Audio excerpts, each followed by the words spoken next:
நீ வாழ்க்கையில போகும்போது முருகன் உனக்கு காட்சி கொடுப்பாடுறா, நீ போற போக்குல போ, முருகா முருகான்னு போ, வேலாகவும் மயிலாகவும் சேவலாகவும் யாமிருக்க பயமேன்னு சுவாமி எங்கிருந்தாலும் காட்சி கொடுப்பாடுறா, கவலைப்படாதங்கிறார். அப்போ நம்ம வாழ்க்கையில முதல் நடவடிக்கை என்ன பண்ணணும்னா, வீட்டிலே உட்கார்ந்து முருகனை வழிபடுவது. எப்படி வழிபடுவது? ரொம்ப எளிமைங்க, ரொம்ப கஷ்டமெல்லாம் பட வேண்டாம்.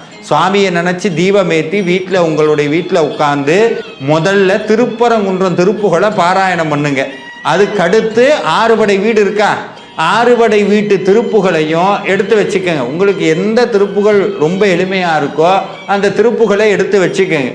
இப்ப முருகன்ட்ட ஒரே ஒரு கோரிக்கையை மட்டும்தான் நீங்க வைக்க போறீங்க. என்ன? முருகா என் கனவுல காட்சி கொடு அப்படின்னு மட்டும் கேளுங்க. வேற எதுவும் கேட்காது, வேற எதுவும் நீங்க கேட்க வேண்டாம்.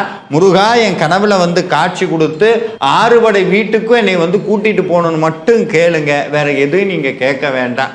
சுவாமி கிட்ட தினந்தோறும் இந்த ஏதாவது ஒரு திருப்புகளை விண்ணப்பம் பண்ணுங்க. உங்க கனவுல காட்சி நிச்சயமாக